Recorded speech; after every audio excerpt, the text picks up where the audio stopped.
मैं हूं आपके साथ साक्षी जादौन। शुरुआत करेंगे इस वक्त की बड़ी अपडेट के साथ, जहां सीज फायर के बाद प्रधानमंत्री आवास पर एक बड़ी बैठक हो रही है। इस बैठक में एनएसए अजीत डोभाल, तीनों ही सेनाओं के प्रमुख मौजूद हैं।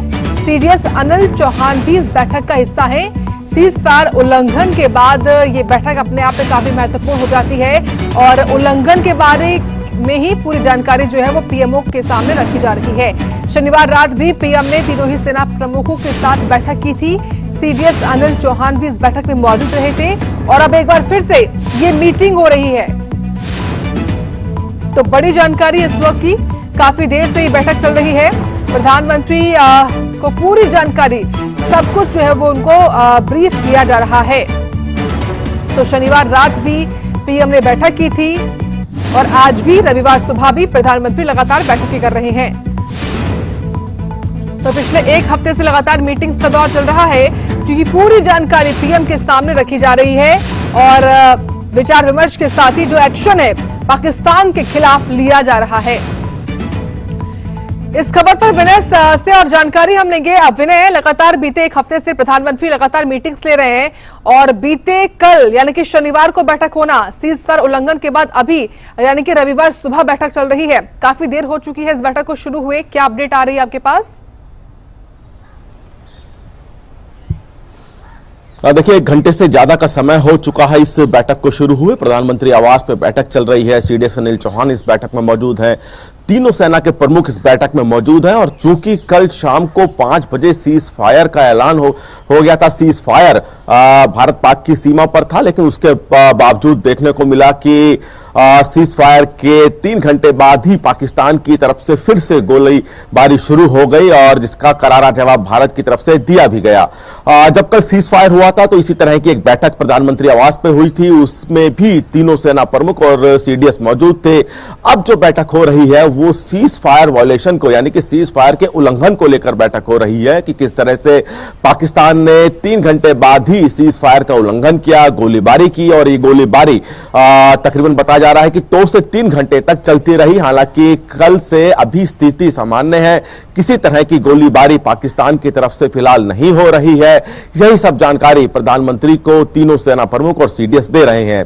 भारत यह भी साफ कर चुका है कि किसी भी तरह के सीज फायर का जो उल्लंघन है वो बर्दाश्त नहीं किया जाएगा और आतंकी गतिविधियों को, आतंकी हमले को युद्ध के तौर पे माना जाएगा। भारत पहले ही साफ कर चुका है, पाकिस्तान को कड़ी चेतावनी दे चुका है और यही वजह मानी जा रही है कि फिलहाल स्थिति सामान्य है।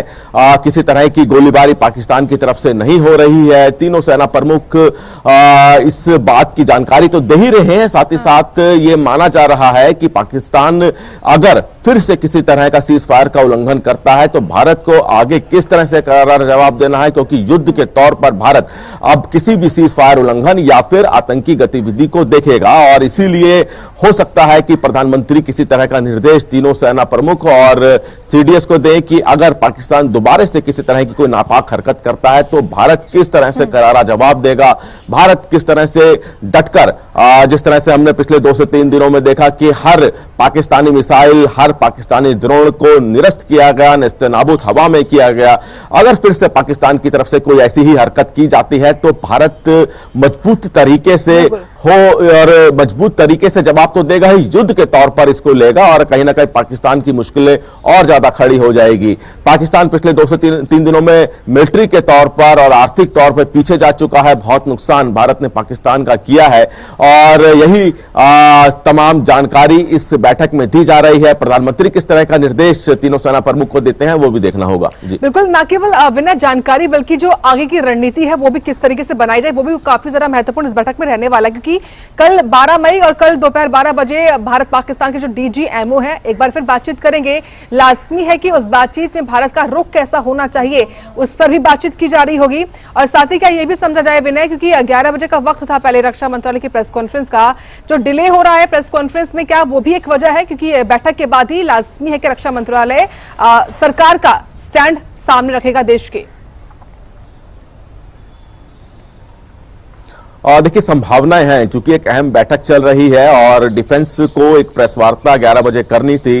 हालांकि वो अभी 11 बजे उस प्रेस कॉन्फ्रेंस को नहीं किया गया है। माना जा रहा है कि जो बैठक प्रधानमंत्री आवास पे चल रही है, अगर प्रधानमंत्री की तरफ से कोई निर्देश आता है तो उसकी जानकारी साझा की जाएगी। लेकिन अभी एक नया समय इस प्रेस वार्ता का नहीं आया है और इसमें कोई दो राय नहीं है कि कल 12 बजे दोनों देशों के, भारत और पाकिस्तान के डीजी एमओ को एक बातचीत करनी है, क्योंकि जब कल सीज फायर हुआ था तो 12 तारीख 12 बजे ये बातचीत तय हुई थी। डीजीएमओ जब बैठक करेंगे, बातचीत करेंगे दोनों देशों के, तो क्या बातचीत होती है, क्योंकि भारत की तरफ से अपनी शर्तों पर ये सीज फायर किया गया है, तो डीजीएमओ क्या बात करते हैं पाकिस्तान के भारत से, ये भी देखना होगा। और उसके बाद क्या किसी तरह की जो पाबंदियां, आप चूंकि जो सीज फायर हुआ है वो सिर्फ गोलीबारी को रोकने के लिए हुआ है, लेकिन भारत की तरफ से जो पाबंदियां, चाहे वो सिंधु जल संधि हो या फिर पाकिस्तान के लोगों का वीजा रद्द करने की बात हो, वो पाबंदियां अभी भी लागू है। तो क्या पाकिस्तान के डीजीएमओ